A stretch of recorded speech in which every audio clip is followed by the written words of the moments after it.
ಬಿಡುಗಡೆ, ನಾಡಿನ ಬಿಡುಗಡೆಗಾಗಿ ನೀವೆಲ್ಲ ನನ್ನ ಜೊತೆ ಟೊಂಕಗಟ್ಟು ನಿಂತಿರುವುದನ್ನು ಕಂಡು ನನಗೆ ಸಾವಿರಾನೆ ಬಲ ಬಂದಂತಾಗಿದೆ.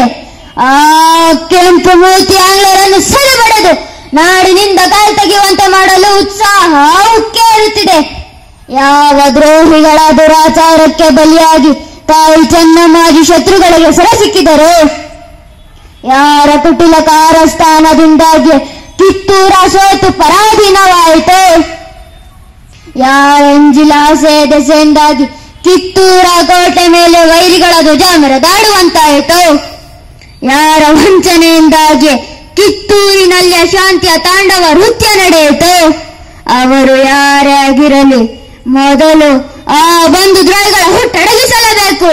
ಪರಕೀಯರ ಕಾಲು ನೆಕ್ಕುವ ನಾಯಿಗಳಾದ ಆ ವೆಂಕಟರಾಯ ಮತ್ತು ಮಲ್ಲಪ್ಪ ಶೆಟ್ಟರ ಕುತಂತ್ರದಿಂದಾಗಿ ಕಿತ್ತೂರಿನ ಗೌರವ ಘನತೆಗಳು ಮಣ್ಣು ಪಾಲಾದವು. ಸ್ವಾತಂತ್ರ್ಯ ಸ್ವಾಭಿಮಾನದ ಪ್ರತೀಕವಾಗಿದ್ದ ರಾಣಿ ಚೆನ್ನಮ್ಮಾಜಿ ಇಂದು ಕಾರಾಗೃಹವಾಸ ಅನುಭವಿಸುವಂತಾಯಿತು. ವೀರ ಕನ್ನಡಿಗರೆಲ್ಲ ನಾಚಿ ತಲೆ ತಗ್ಗಿಸುವಂತಾಯಿತು. ಛೇ ಛೇ, ಕಿತ್ತೂರಿನ ಕಲಿಗಳೇ, ನಾವೆಂದಿಗೂ ಹೇಡಿಗಳಲ್ಲ. ವೀರ ರಾಣಿ ಚೆನ್ನಮ್ಮಾಜಿಯ ನೆಚ್ಚಿನ ಭಂಟರು ನಾವು. ಆ ತಾಯಿ ಆಶೀರ್ವಾದದ ರಕ್ಷೆ ನಮ್ಮ ಶಿರದ ಮೇಲಿದೆ. ಯಾವ ಕಾರಣಕ್ಕೂ ನಾವು ಹೆದರಿ ಹಿಂದೆ ಹೋಗಬೇಕಾಗಿಲ್ಲ. ಕಿತ್ತೂರಿನ ಸ್ವಾತಂತ್ರ್ಯವೇ ನಮ್ಮ ತಾರಕ ಮಂತ್ರ. ತಕ್ಕಡಿ ಹಿಡಿದು ವ್ಯಾಪಾರಕ್ಕೆ ಅಂತೂ ಬಂದ ಆ ಶ್ವೇತ ಶ್ವಾನಗಳಿಗೆ ನನ್ನಿ ವೀರರಣ ಖಡ್ಗದ ರುಚಿ ತೋರಿಸದೆ ಬಿಡಲಾರೆ.